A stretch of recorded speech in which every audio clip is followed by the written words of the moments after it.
Alhamdulillah, alhamdulillahilladzi hadana li hadza wa ma kunna linahtadiya laula an hadanallah. Asyhadu an la ilaha illallah wahdahu la syarika lah wa asyhadu anna Muhammadan abduhu wa rasuluhu la nabiyya wa la rasula ba'dahu. Allahumma salli ala nabiyyina Muhammad wa ala ali nabiyyina Muhammad kama sallaita ala nabiyyina Ibrahim wa ala ali nabiyyina Ibrahim innaka Hamidum Majid. Amma ba'd. Yang saya hormati Bapak-bapak, Ibu-ibu, teman-teman jamaah kajian malam Kamis Tafakuh Tarjih yang dirahmati Allah Subhanahu wa taala. Alhamdulillah, puji syukur kehadirat Allah Subhanahu wa taala yang masih memberikan kita banyak kenikmatan hingga sampai waktu saat ini, sehingga kita masih merasakan banyak kelapangan dan banyak hal-hal yang itu membuat senang diri kita. Jadi selalu kita ingatkan, dalam keadaan sesusah apapun, dalam keadaan seberat apapun, selama kita masih di dunia, bisa saya pastikan nikmat Allah Subhanahu wa taala masih melekat kepada diri kita. Maka dari itu kita wajib untuk terus bersyukur kepada Allah Subhanahu wa taala atas nikmat-nikmat tersebut. Walaupun terkadang kita merasakan seolah-olah banyak nikmat yang tidak kita dapatkan, tetapi sesungguhnya pasti nikmat Allah itu masih kita dapatkan.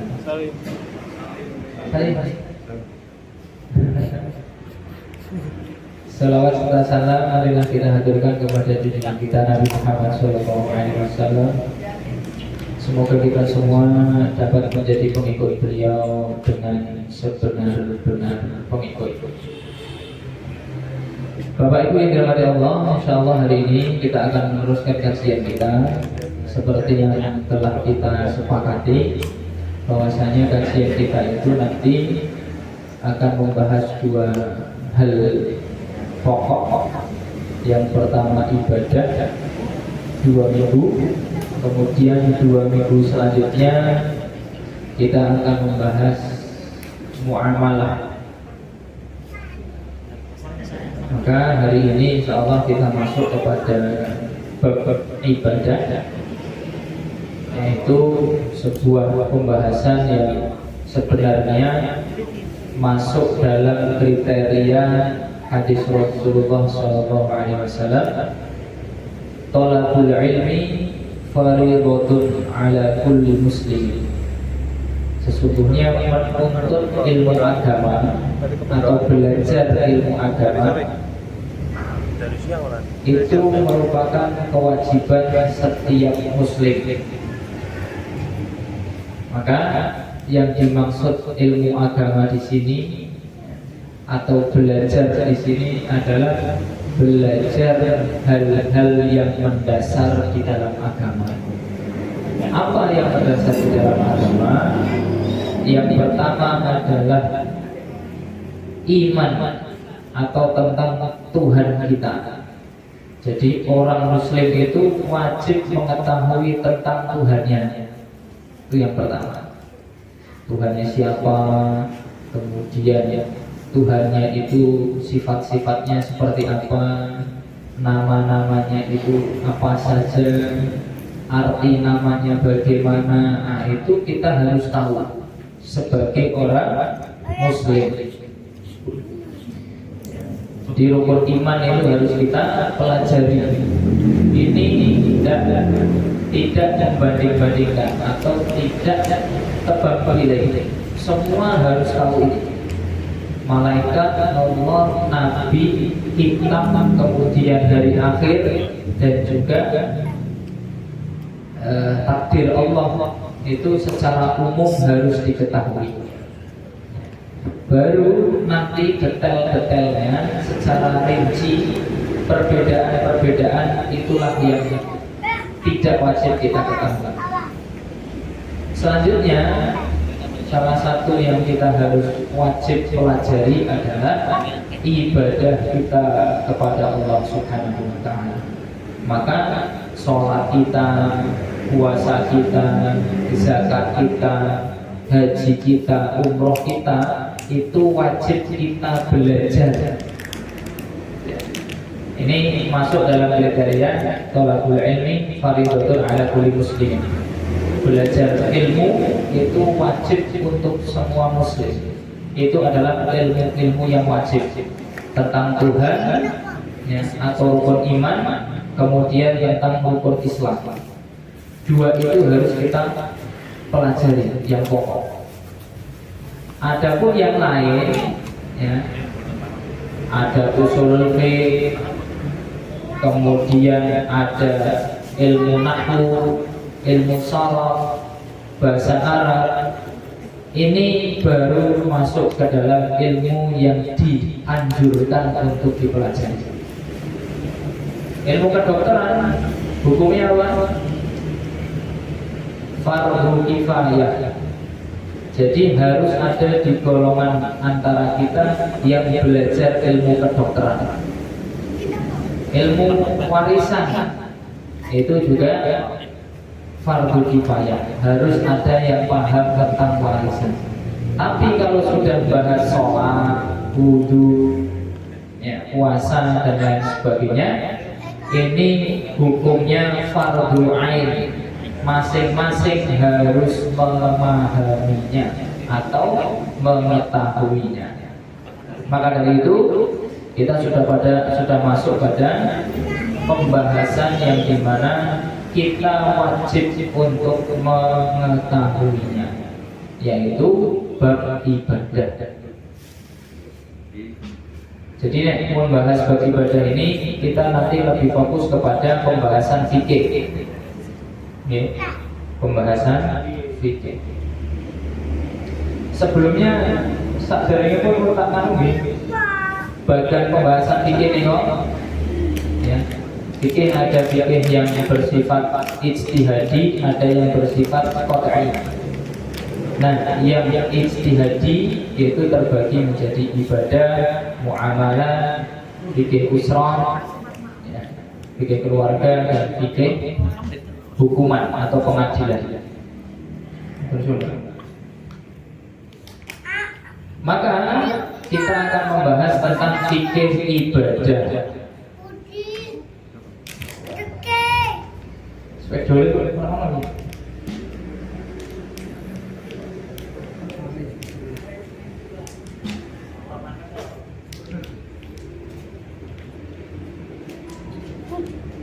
Ada. Hilang gitu. Nah, hilang gak apa-apa ya?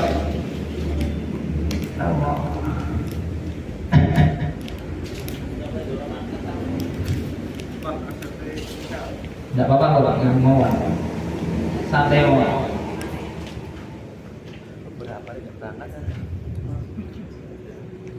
Maka seperti yang saya sampaikan di dalam fikih ibadah, yang akan pertama kita pelajari adalah sholat.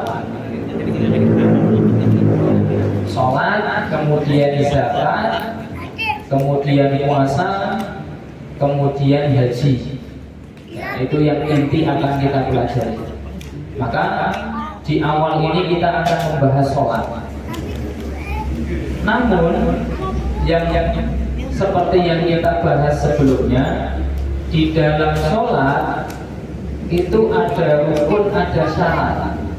Sebelum kita sholat, kita mengerjakan sesuatu agar sholat kita itu sah, yaitu kita melakukan thaharah. Ya. Maka di dalam kitab-kitab fikih, ya, Itu yang pertama dibahas di dalam ibadah adalah masalah toharoh. Toharoh itu apa, bapak-bapak ibu-ibu? Bersuci.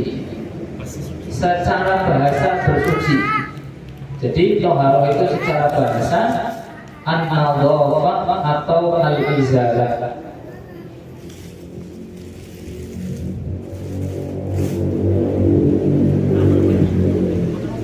Secara bahasa toharoh itu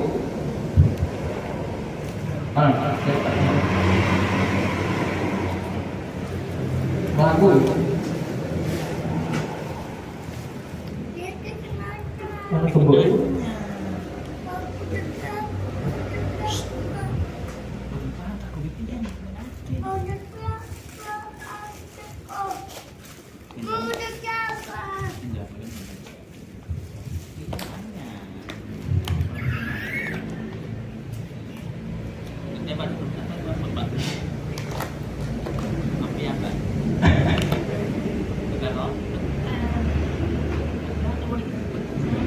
Jadi Bapak Ibu sekalian, ya, karena kita akan membahas tentang ibadah, seharusnya ibadah itu adalah sholat yang pertama dibahas. Nah, tetapi di dalam sholat, seperti yang kita tahu, ada namanya syarat dan ada yang namanya rukun. Agar sholat kita itu, ibadah sholat kita itu sah, pertama kita harus melakukan ini dulu, ya, harus terpenuhi syaratnya dulu. Karena syarat ini dilakukan sebelum sholat dimulai. Apa syarat sahnya?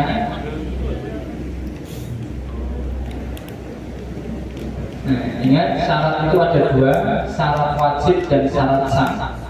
Syarat wajib itu syarat yang harus terpenuhi agar sebuah ibadah itu diwajibkan. Kapan seseorang itu diwajibkan sebuah ibadah, harus terpenuhi syarat-syarat ini. Contohnya Islam, terus akal,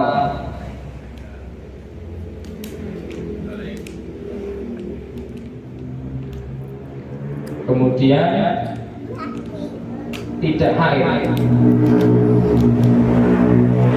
Karena haid itu tidak wajib sholat, ya. Nah ini syarat wajib. Nah, sedangkan syarat sah itu syarat yang harus terpenuhi agar sebuah ibadah itu sah. Nek wau wajib, nah ini sah. Apa saja syarat sahnya? Toharoh. Kemudian menghadap kiblat. Kemudian nutup aurat, waktu, ya. Ini syarat yang harus terpenuhi agar sholat kita sah. Dan ini dilakukan sebelum masuk ke dalam agenda sholat. Maka yang paling penting ini harus kita perhatikan ini dulu sebelum sholat. Ya, kita terburu-buru ingin sholat, tapi kalau salah satu ini nggak terpenuhi, dari awal sudah nggak sah. Ya, sudah tahu kiblatnya ke sana, sholatnya ke timur, otomatis tidak sah. Kecuali dalam keadaan tertentu, musafir. Nah, itu kita menghadap kepada arah kendaraan itu berjalan. Menutup aurat, mau sholat, kebuka auratnya, maka tidak sah. Menghadap kiblat tadi, waktu mau sholat duhur, sholatnya jam 8 isuk, maka tidak sah. Maka yang pertama dibahas di dalam bab sholat, ya, itu adalah toharoh. Maka kita harus paham dulu toharoh itu apa. Toharoh secara bahasa itu artinya nazafah, an-nazafatu. Jangan sering dengar an-nazafatu minal iman. Anasofa itu artinya bersih atau suci. Bisa bersih atau bersuci bisa. Atau al-izalah. Izalah ini artinya menghilangkan. Ini secara bahasa, bukan secara istilah syariat. Sedangkan taharah secara istilah syar'i, istilah ini diartikan oleh para ulama raf'ul hadath wa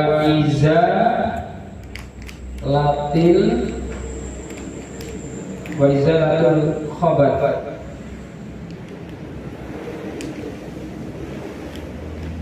Wa ma fi ma'nahuma.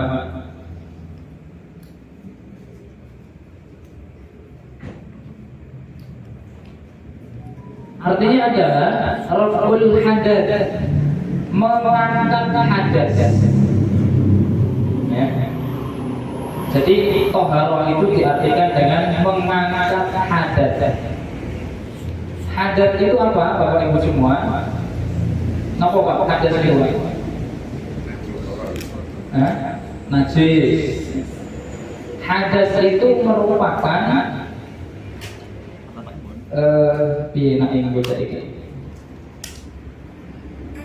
jadi hadas itu ada dua.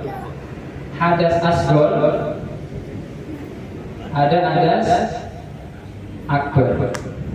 Nah, toharoh itu yang pertama harus mencakup mengangkat hadas asghar dan hadas akbar. Hadas itu apa? Hadas itu bisa diartikan dengan najis maknawi. Nah, kalau sudah ada maknawi itu berarti bukan ketok, berupa maknawi. Ya. Hadis maknawi. Kalau asghar, hadis maknawi yang mewajibkan wudu tayamum. Ini ku hadis asghar. Sedangkan hadis akbar itu artinya najis maknawi yang harus atau mengharuskan mandi. Ini hadas. Jadi hadasnya ini bersifat maknawi. Kenapa maknawi, Pak? Sebagai contoh. Jadi segala sesuatu yang keluar dari dua lubang, kubul dan dubur, itu hukumnya najis. Kecuali satu, air mani. Jadi air mani itu tidak najis. Kok jenengan pakaiannya terkena air mani, tidak najis. Tetapi kenapa kok setelah suami istri berhubungan intim keluar air mani kok harus mandi? Itu yang dimaksud dengan najis maknawi, bersifat maknawi, bukan ketok. Padahal air maninya ini suci, tidak najis. Tetapi di situ ada air mandi. Beda mandi dengan mani itu beda. Nanti kita akan bahas. Intinya untuk gambaran yang dimaksud hadas itu artinya najis maknawi yang bersifat maknawi, bukan ketok motor. Jenengan wudu sing dibasuh apa? Muka, kemudian tangan, kemudian kepala, kemudian kaki. Kaki ini basuhnya sampai mata kaki. Padahal biasanya yang kena cipratan juga sampai sini. Kenapa kalau yang dibahas ada yang di wajib untuk dicuci itu sampai batas mata kaki? Ya karena bersifat maknawi najisnya. Kenapa kok tangan sampai siku? Padahal misalnya kita kena kotoran, ya pakaiannya, wudunya tetap sampai siku, tidak sampai sini, tidak badan semuanya. Ya. Aurat itu untuk laki-laki pusar sampai ke bawah, sampai lutut. Kenapa kok nggak di atas? Kenapa jadi pusar itu kita yang diwajibkan untuk membasuh? Itu artinya maknawi, sebagai gambaran saja. Maknawi itu sesuatu najis yang tidak terlihat. Lah toharoh itu untuk mengangkat najis maknawi ini. Itu yang pertama. Yang kedua, izalatul khobath. Lah khobath ini baru najis. Ya, misalnya apa? Jangan terkena air kencing bayi. Air kencing bayi ini bukan khobath, tapi najis. Maka kalau sudah najis, barangnya kudu hilang. Kotoran hewan, kotoran manusia itu najis. Maka barangnya harus hilang. Seperti contoh, jenengan setelah buang air kecil itu membatalkan wudhu, berarti sih? Setelah jenengan cuci, ya, anggota yang terkena air cewek itu, ya, tetap jenengan wudhu, padahal kencingnya sudah hilang.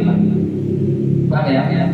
Kencingnya sudah hilang, tapi tetap kita disuruh wudhu. Karena beda, wudhu itu mengangkat najis maknawi, sedangkan menghilangkan kencing dari kemaluan itu merupakan izalatul najas, menghilangkan zat najisnya. Paham gak ini? Paham ya? Ya. Maka toharo itu menghilangkan hadas dan mengangkat atau menghilangkan najis. Kok hanya ini dilakukan, tetapi ini nggak dilakukan, ya belum sah. Harus dua-duanya dilakukan. Jenengan sudah mengangkat najis, kena kotoran di kaki, dihilangkan kotorannya, tapi belum mengangkat hadas, belum wudu, maka belum sah. Maka harus mencakup dua ini. Ini pahamnya sampai sini ya. Khobath sama hadas, ya. Ini bedanya adalah itu. Contohnya, jenengan nek wonten apa? Bejana baskom, kemudian baskom itu didilat anjing. Cara membersihkannya gimana? 7 kali dengan air, salah satunya dengan debu atau tanah, dengan tanah. Nah, kira-kira bejana yang dijilat anjing itu dia hadas atau khobath? Hadas atau khobath? Najis. Ya. Karena sudah terkena anjing, liurnya anjing itu merupakan najis. Jadi benar-benar najis, bukan maknawi lagi, tapi sudah kelihatan. Wa ma fi ma'nahuma, atau di dalam dua makna ini. Maksudnya apa? Orang yang najis, orang yang kena hadas, orang yang terkena hadas, ya, maka dia wajib wudu. Pak sholat itu wudu, hadas asghar. Kemudian dia sudah wudu, berarti dia suci atau enggak? Suci. Misalnya dia mau sholat zuhur, dia harus wudu terdahulu, karena sebelumnya mungkin kentut atau buang air kecil. Setelah sholat zuhur, wudunya belum batal. Wudunya belum batal. Kok datang sholat asar, dia wajib wudu lagi tidak? Tidak. Tetapi disunahkan untuk wudu lagi. Beda ya, diwajibkan sama disunahkan.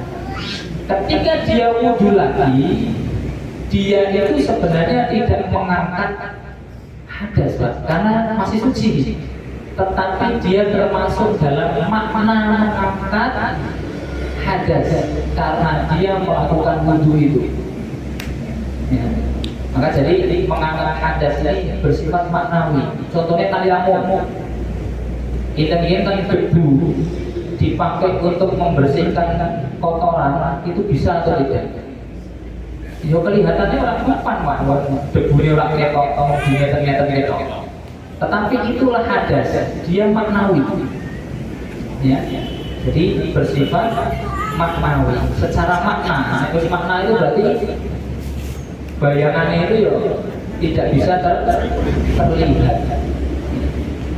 Maka dari itu Bapak Ibu semua, yang dimaksud dari wama fi makna hima atau berada di dalam dua makna itu. Ya. Yang tadi contohnya adalah ketika kita sedang wudhu, padahal kita masih memiliki wudhu sebelumnya, maka wudhunya kita yang kedua ini merupakan makna seperti kita mengangkat hadas. Itu pengertian dari toharo. Nah, toharo itu dilakukan memang harus mencakup dua ini. Kalau salah satu belum keangkat, belum terhilangkan khobas atau hadasnya, maka kita masih dalam keadaan belum suci. Ini sebagai contoh tadi, kita sudah wudhu, ya, tetapi masih ada najis di dalam bagian tubuh kita, maka kita belum sah. Atau kita wudhu, tiba-tiba lagi sholat terkena kotoran hewan, tiba-tiba misalnya yang kucing, ya, kencing di depan kita, kok terkena, maka sholat kita batal kalau kita mengetahuinya ketika itu. Tapi kok sudah lewat besoknya, kemudian baru ketahuan kok pakaian itu kotor, itu maka tidak dianggap batal. Itu akan dibahas di dalam kitab sholat nanti. Itu makna toharoh. Nah, karena toharoh itu untuk menghilangkan hadas dan khobas, maka kita butuh alat yang dipakai untuk menghilangkan hadas dan khobas. Nah, kira-kira alat yang paling afdol itu apa? Maka air, ya. Jadi sesuatu yang paling afdol, paling utama untuk mengangkat hadas dan khobas itu adalah air. Mau afdol lagi, Bang? Misalnya kalau saya mengangkat najis misalnya, kita buang air kecil atau buang air besar, yang paling afdol itu sebenarnya batu dulu, setelah itu air. Yang paling tetapi kok nggak mau ribet, kita cukupkan air saja sudah cukup. Atau tidak ada air, bisa pakai batu, ya, sebanyak 3 kali dan sampai menghilangkan najis yang ada pada diri kita. Nah, itu subhanallahnya syariat Islam. Jadi mau bersuci tidak repot. Orang-orang banyu, orang matu. Orang-orang banyu, orang debu. Ya, jadi gampang sekali ajaran Islam itu. Ya, asalkan ngerti. Ya, nyuwun sewu. Misalnya ngeten, teng padang pasir dalam keadaan junub, mboten bareng. Nek orang ngerti, Pak, aku pakai pasir, jadi pasirnya di berujukin, nek mboten guling-guling ke pasir. Padahal tidak seperti itu. Ya, cukup dengan tayamum. Kenapa? Karena yang diangkat itu maknawinya. Ya, karena keadaan darurat, maka kita hanya cukup tayamum. Gampang saja Islam. Ya. Nah, itu makna toharoh. Maka perlu kita mengetahui, mengenali bagaimana sesuatu yang kita pakai untuk menghilangkan hadas dan khobas tersebut. Karena ini ujinya. Kita mau menghilangkan hadas atau khobas, ternyata airnya juga najis. Ya, kita beli najisnya double. Ya, maka tidak mensucikan. Atau ya, airnya tidak najis, tapi airnya tidak mensucikan, juga belum suci kita. Maka kita perlu tahu dulu, air itu terbagi menjadi berapa, atau jenis-jenis air itu seperti apa. Nah, mungkin untuk awal kita akan belajar tentang pembagian atau macam-macam air. Air teh itu asal diminum, berarti dia suci. Nek nggak suci nggak mungkin boleh diminum. Tetapi air teh tidak boleh untuk wudhu. Kenapa? Karena dia tidak mensucikan. Air kelapa itu suci, tapi tidak mensucikan. Maka orang wudhu pakai air kelapa belum bersuci. Nah, maka kita perlu tahu pembagian air. Ya walaupun di ulama itu ada beberapa model pembagian. Wonten sing 3, wonten sing sekawan, wonten sing kalih. Ya. Tapi paling tidak nanti kita akan pelajari yang lebih mudah dan lebih mencakup semuanya. Maka pembagian air itu paling tidak dibagi menjadi dengan Pak Tigon untuk sekawan. Saya gampang dia pakai. 3 saja. Yo ini walaupun 3 ini sebenarnya pembagian yang 4 madhab itu pakainya 3. Ya. Itu ada air tahirun, tahurun, najasun. Yang satu tahirun, yang 2 tahurun, yang ketiga najasun. Kalau tahirun itu maksudnya suci, tahurun mensucikan. Gampangnya ngoten. Najis, najis. Ya. Ini pembagian ya, sing gampangnya ngoten. Maka yang pertama itu suci. Berarti nek suci itu sesuatu yang boleh kita konsumsi, ya, boleh kita pegang, itu suci. Kalau najis itu berarti tidak boleh kita pegang, tidak boleh kita minum. Nah, saya mencoba ben gampang ini. Karena kalau di Muhammadiyah ini kalau masalah air itu Muhammadiyah ada kitab. Itu namanya fikih air. Monggo jenengan saged tumbas. Mangke wonten fikih air. Tapi fikih air ini tidak membahas cuma dalam ranah fikih ibadah, tidak. Dia membahas juga tentang adab-adab kita terhadap air. Ya, jadi cara memanfaatkan air, bagaimana caranya tidak mubazir, ya. Jadi dibahas tentang secara umum adab kita terhadap air. Sedangkan tentang air itu kaitannya dengan bersuci, itu biasanya dibahas di dalam fikih klasik. Ya, fikih klasik. Maka mesti yang merujuke tapi fikih Hambali, fikih Syafi'i, ya, fikih pergabungan madhab dan lain sebagainya. Maka saya pakai yang paling mudah di dalam buku fikih Syafi'i saja. Jadi fikih Syafi'i ya, namanya Al-Ghayah wa Taqrib, punya Imam Abu Syuja. Ini salah satu imam madhab Syafi'i. Agar memudahkan kita saja untuk memahami air. Jadi dikatakan air yang boleh dipakai untuk bersuci, ini dipakai untuk bersuci, bukan air yang suci, tapi air yang dapat dipakai untuk bersuci itu ada 7 paling tidak. Yang pertama air hujan. Jadi air hujan boleh buat wudu. Jangan berpadanan, Pak. Biasanya kan dewe risih, Pak sholat ora penak. Ning dalan Pak sholat mboten penak. Wedine kena najis. Kalau itu air hujan, bahkan misalnya kena cipratan napa niku? Teng dalan niku, asalkan tidak kita ketahui ada najis di situ, hukumnya tetap suci. Karena tidak jelas najisnya ada atau tidak. Apalagi wong kudanan. Boleh nggak sholat dengan keadaan hujan?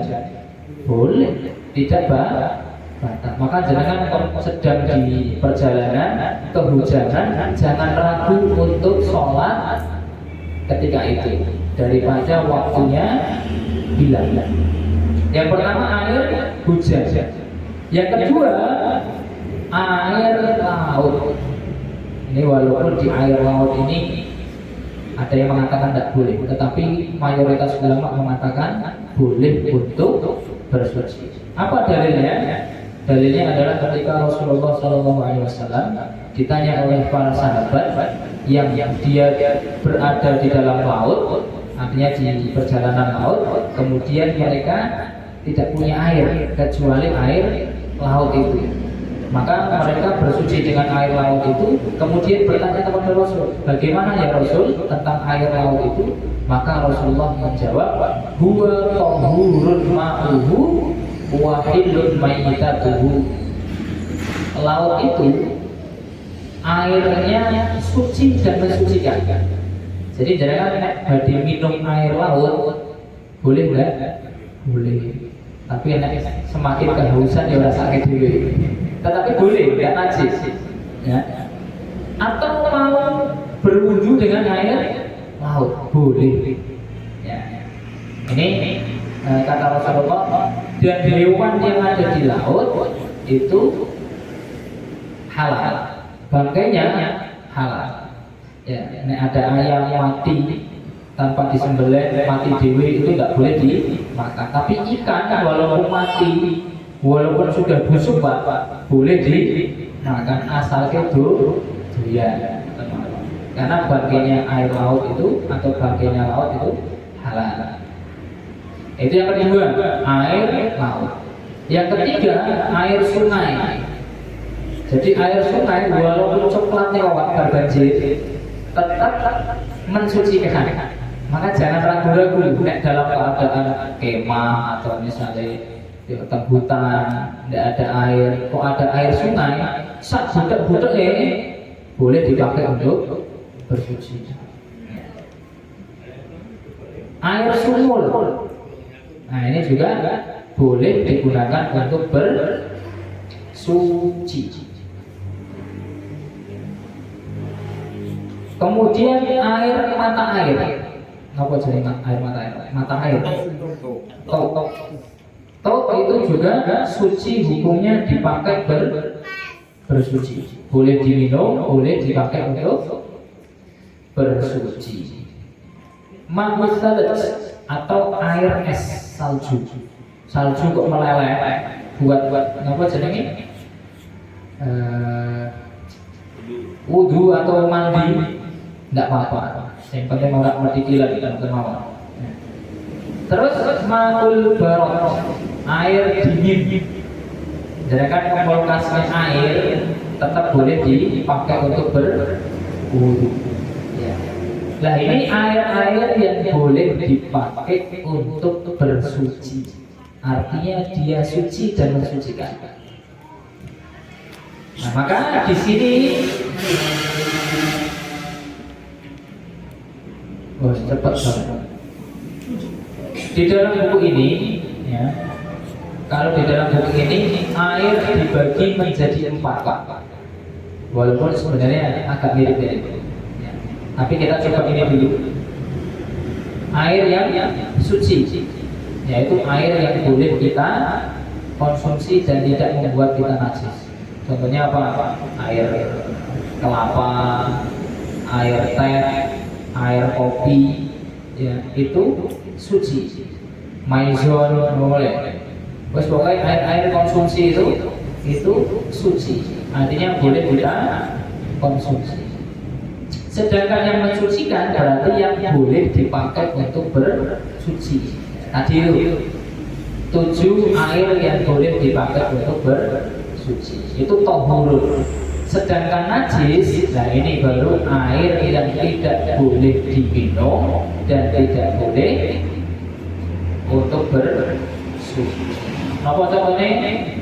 Air got, ya. Kemudian apa lagi? Jauh sebagai yang kotor-kotor itu. Khomer.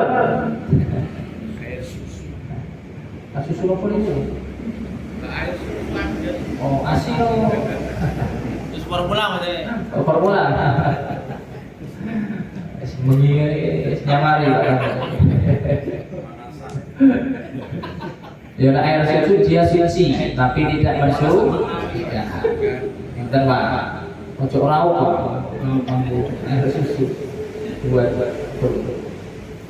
Jadi air ini bisa dibagi menjadi 3 menurut para 4 madhab. Tetapi menurut ulama Syafi'iyah, jadi ulama Syafi'iyah itu ulama yang mengikut Imam Syafi'i, itu namanya Syafi'iyah. Kalau yang mengikuti Imam Hanafi berarti Hanafiyah, yang mengikuti Imam Maliki berarti Malikiyah, yang Hambali berarti Hambaliyah atau Ahmadiyah. Kalau pakai Imam Ahmad biasanya Hambaliyah atau Hambali. Jadi kalau saya mengatakan ini pendapat Syafi'iyah, belum tentu Imam Syafi'i mengatakan itu. Tapi kalau saya mengatakan pendapat Imam Syafi'i, berarti yang mengatakan Imam Syafi'i. Itu harus bedakan, ya. Karena nanti jangan akan menghadapi ada mengatakan menurut Syafi'iyah. Nah, itu berarti ulama Syafi'i, ulama yang mengikut Imam Syafi'i. Apakah ada perbedaan di antara mazhab? Ada. Murid sama guru beda itu biasa, tetapi tetap memperjuangkan gurunya, itu hebat. Ya, seperti ada pengikutnya atau muridnya Imam Abu Hanifah, itu ada Yusuf dan Muhammad.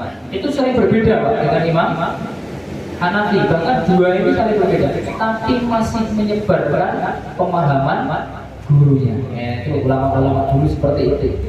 Ya, berbedanya bukan karena urusan pribadi, tetapi bedanya bagaimana mengambil sebuah hukum dari dalil, karena pemahamannya berbeda. Ya, jadi kalau di dalam sini itu ada 4 pembagiannya.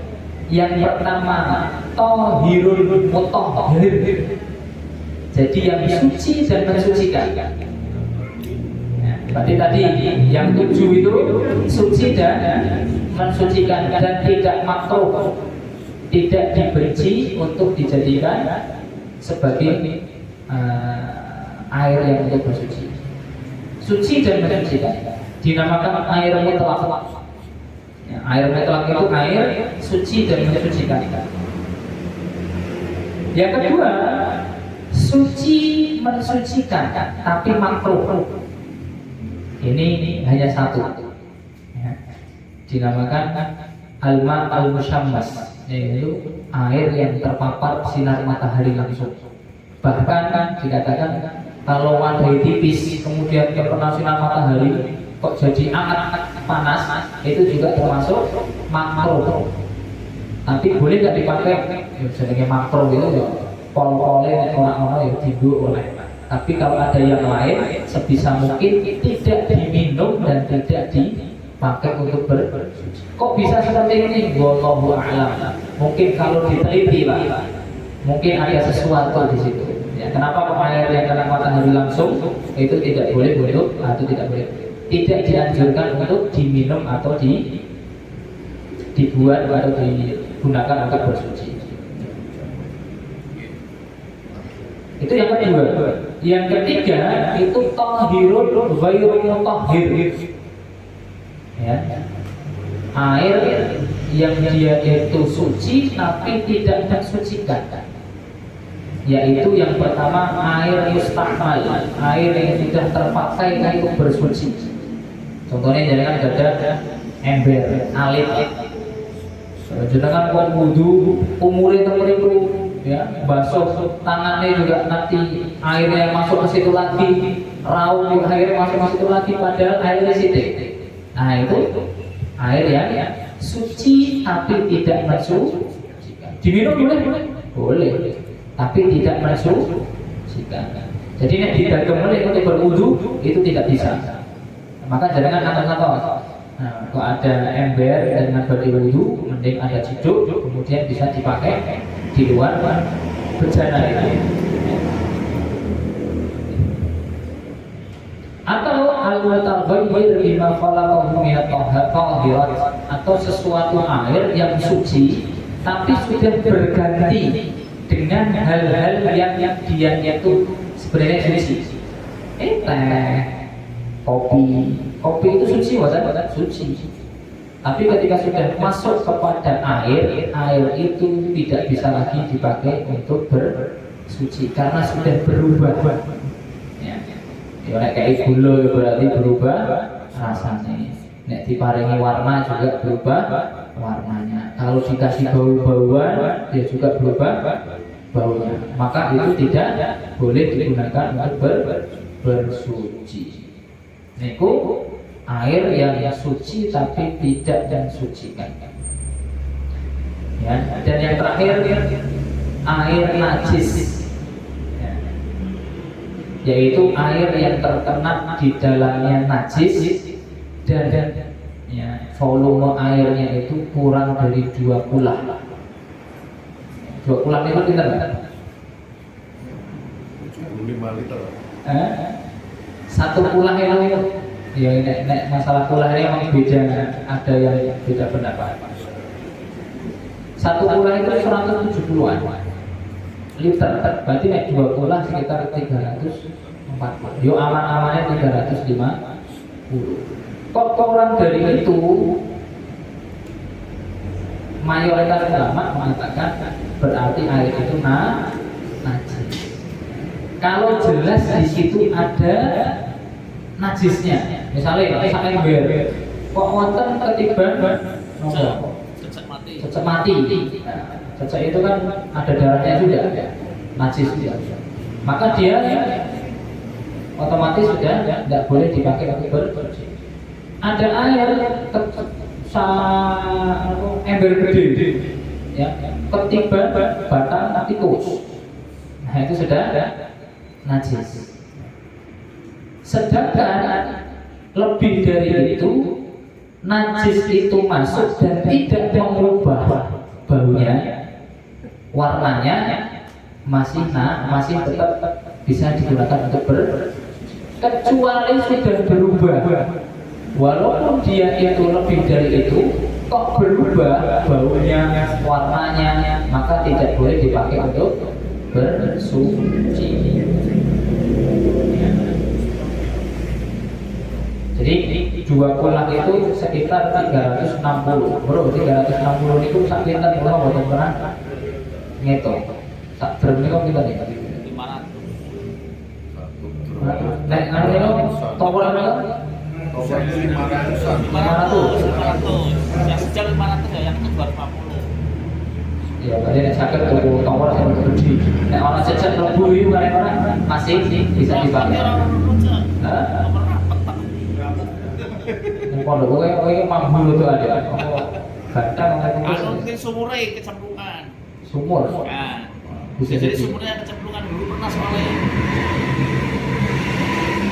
Jadi itu Bapak Ibu untuk pembukaan masalah air, ya ini penting sekali masalah air ini, ya, terutama yang biasanya kita lengah di air mustakmal, air yang biasa kita sudah pakai kemudian dipakai lagi, ini jangan sampai. Ini sebagai gambaran tentang jenis-jenis air. Jadi semua kitab fikih insya Allah kalau membahas ibadah pasti bahas tentang air, karena ini hubungannya dengan kuncinya sholat itu terbanyu, karena yang di air ini yang digunakan kita bersuci.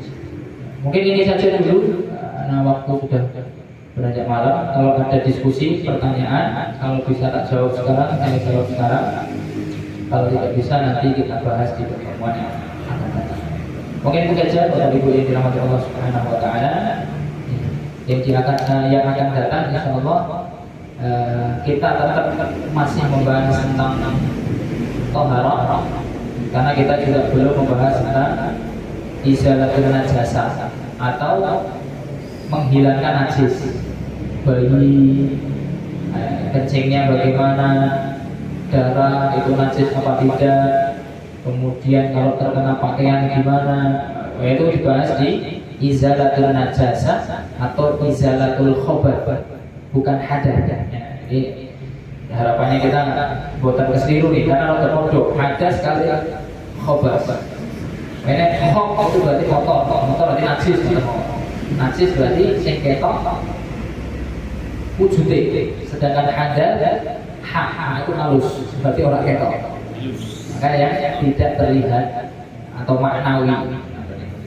Itu saja sekali lagi, semoga apa yang disampaikan bermanfaat, terutama dalam kita melakukan taharah di dalam sehari-hari kita.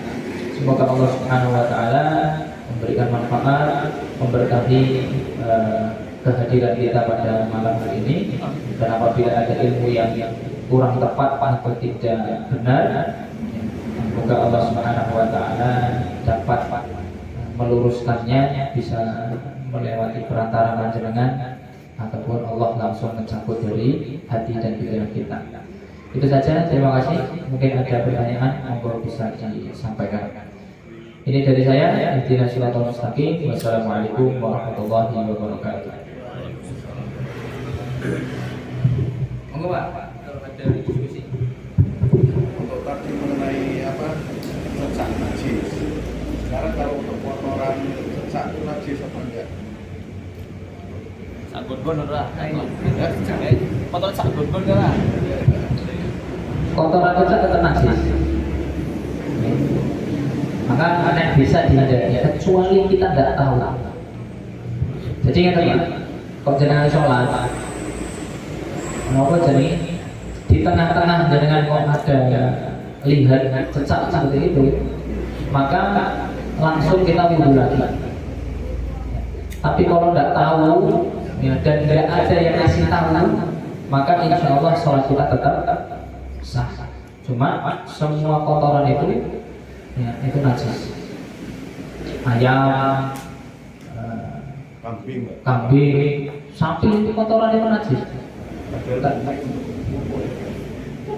Pupuk itu kan kotoran, maka perlu setelah kita tanam-tanam atau apa, kita bersihkan tubuh kita, karena di situ ada kotoran.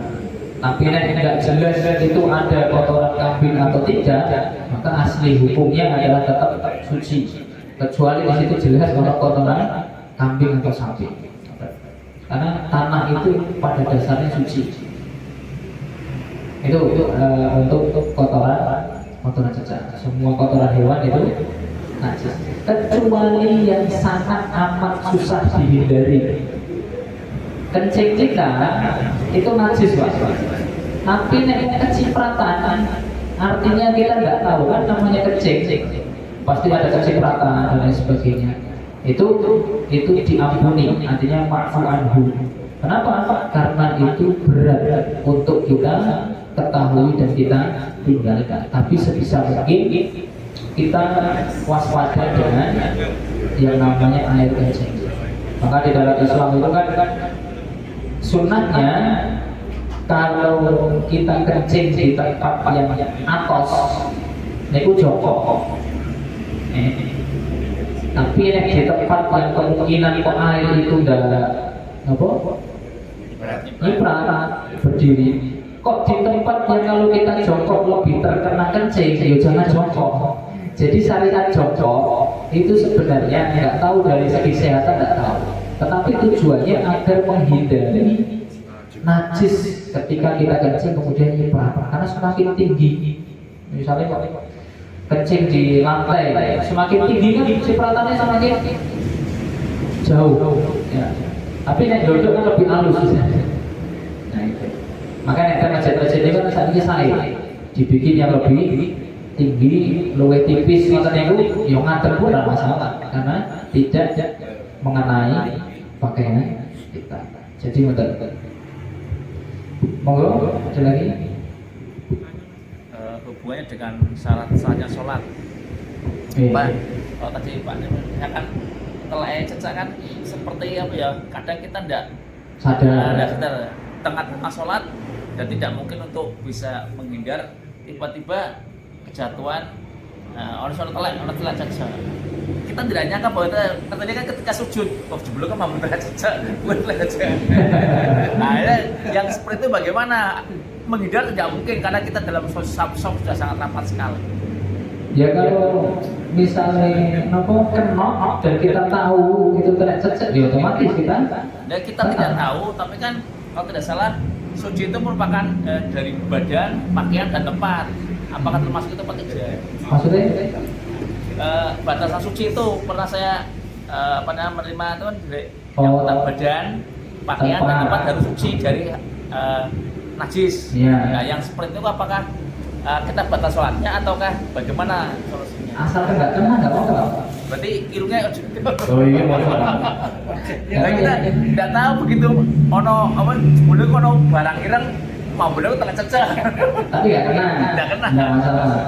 Yang dimaksud tempat suci itu ya artinya tempat yang tidak digunakan untuk atau situ jelas ada kotoran yang itu mencakup banyak apa ya tempat yang kita duduki, contohnya kandang, WC, nah itu nggak boleh karena itu tempat-tempat najis. Tapi nek masjid itu kan suci. Kalau orang telat di situ asalkan buatan kita terkena di tubuh kita, maka itu termasuk tempat suci, bukan tempat yang terkena najis. Kecuali ada anak yang kecil, ya, di tempat kita lagi, lah susah menghindar, jadi mencakup semua tempat kita. Yo kita otomatis cari tempat yang lain. Itu kalau kencing kan banyak. Ya, tapi kalau mepet misalnya kayak ada anak kita kencing di satu tempat, ya lagi sholat misalnya, kok kencingnya itu nggak kemana-mana, ya kita tetap lanjut sholat asalkan tidak terkena tempat kita. Bawa. Gini. Ini masalah air mustakmal, Ustaz. Sampai saat ini kan masih ada masjid atau musola yang tempat wudhunya tidak pakai keran, pakai kolam. Di mana saya masih lihat kadang-kadang ada orang tua itu kan masukkan lagi, bahkan kaki dimasukkan ke dalam rumahnya. Itu gimana? Kalau tidak ada keran yang lain, apakah termasuk dalam tadi Mustakmal. dua pola atau gimana? Iya, karena itu lebih dari 2 pola. Sah. Makanya mereka pede aja, Pak. Dan zaman dahulu kebanyakan musola dan masjid kan pakainya itu. Tapi baknya gede. Iya. Itu diukur, Pak. Jadi syaratnya itu yang penting lebih dari 2 pola. Ya, maka air mustakmal itu jadi tidak berguna, artinya tetap suci. Contohnya kenapa jadi sungai itu kan buat nyuwun sewu, buang air kecil, buang air besar, ya kan? Itu enggak mustakmal lagi tapi najis.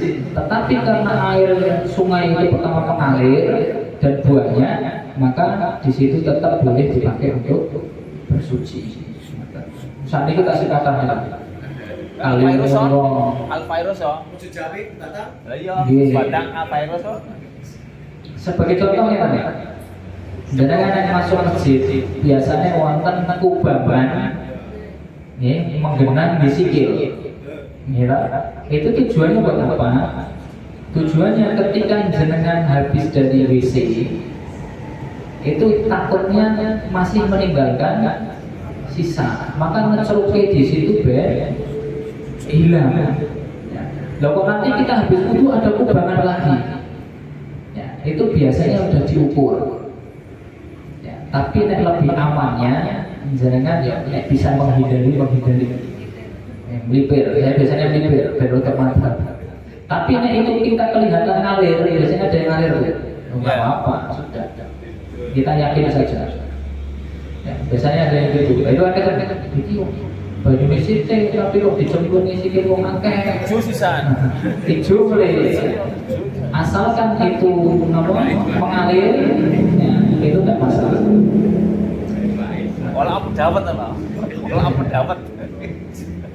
Mungkin itu saja untuk sementara Bapak Ibu yang dirahmati Allah.